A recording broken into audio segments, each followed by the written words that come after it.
Bonjour à tous, je prends la lecture avec vous de 2 Rois chapitre 23 aujourd'hui.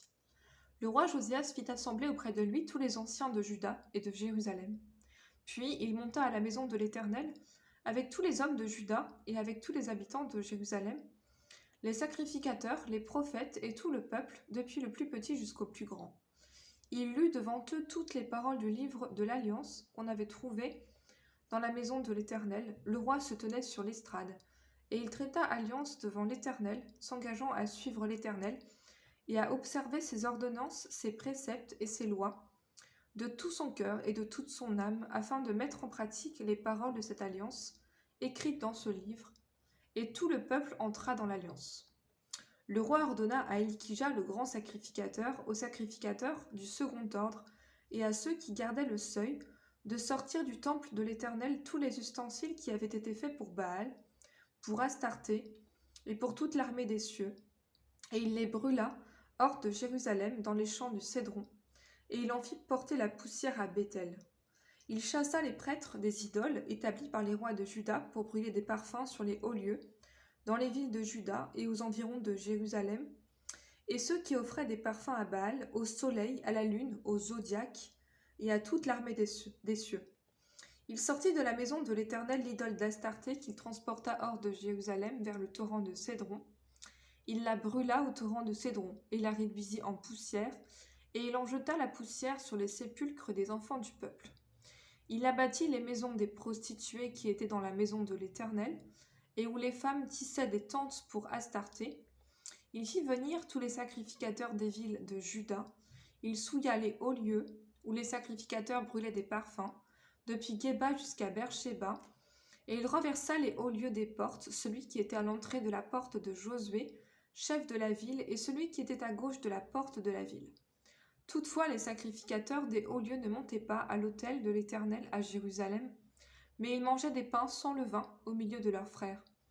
Le roi souilla Tophet dans la vallée des fils de Hinnom, afin que personne ne fît plus passer son fils ou sa fille par le feu en l'honneur de Moloch. Il fit disparaître de l'entrée de la maison de l'Éternel les chevaux que les rois de Juda avaient consacrés au soleil, près de la chambre de l'eunuque Métan-Mélec, qui demeurait dans le faubourg, et il brûla au feu les chars du soleil. Le roi démolit les autels qui étaient sur le toit de la chambre haute d'Akaz, et que les rois de Juda avaient fait, et les autels qu'avait fait Manassé dans les 2 parvis de la maison de l'Éternel, après les avoir brisés et enlevés de là. Il en jeta la poussière dans le torrent de Cédron. Le roi souilla les hauts lieux qui étaient en face de Jérusalem, sur la droite de la montagne de perdition, et que Salomon, roi d'Israël, avait bâti à Astarté, l'abomination des Sidoniens, à Kémosh, l'abomination de Moab, à Milcom, l'abomination des fils d'Ammon. Il brisa les statues et abattit leurs idoles, et il remplit d'ossements d'hommes la place qu'elles occupaient. Il renversa aussi l'autel qui était à Béthel et le haut lieu qu'avait fait Jéroboam, fils de Nébat, qui avait fait pécher Israël. Il brûla le haut lieu et le réduisit en poussière, et il brûla l'idole. Josias s'étant tourné et ayant vu les sépulcres qui étaient là, dans la montagne, envoya prendre les ossements des sépulcres, et il les brûla sur l'autel et le souilla, selon la parole de l'Éternel prononcée par l'homme de Dieu qui avait annoncé ces choses, et il dit : « Quel est ce monument que je vois ?» Les gens de la ville lui répondirent : « C'est le sépulcre de l'homme de Dieu, qui est venu de Juda, et qui a crié contre l'autel de Béthel ces choses que tu as accomplies. » Et il dit : « Laissez-le, que personne ne remue ses os. » On conserva ainsi ses os avec les os du prophète qui était venu de Samarie. Josias fit encore disparaître toutes les maisons des hauts lieux, qui étaient dans les villes de Samarie, et qu'avaient faites les rois d'Israël pour irriter l'Éternel. Il fit à leur égard entièrement comme il l'avait fait à Béthel. Il immola sur les autels tous les prêtres des hauts lieux qui étaient là, et il brûla les ossements d'hommes, puis il retourna à Jérusalem. Le roi donna cet ordre à tout le peuple : célébrez la Pâque en l'honneur de l'Éternel, votre Dieu, comme il est écrit dans ce livre de l'Alliance. Aucune Pâque pareille à celle-ci n'avait été célébrée depuis le temps où les juges jugeaient Israël et pendant tous les jours des rois d'Israël et des rois de Juda. Ce fut la 18e année du roi Josias que l'on célébra cette Pâque en l'honneur de l'Éternel à Jérusalem.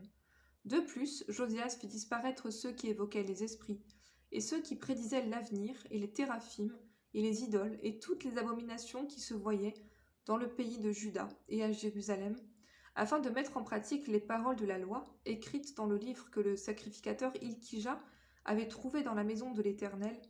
Avant Josias, il n'y eut point de roi qui, comme lui, revint à l'Éternel de tout son cœur, de toute son âme et de toute sa force, selon toute la loi de Moïse, et après lui, il n'en a point paru de semblable. Toutefois, l'Éternel ne te désista pas de l'ardeur de sa grande colère dont il était enflammé contre Juda, à cause de tout ce qu'avait fait Manassé pour l'hériter.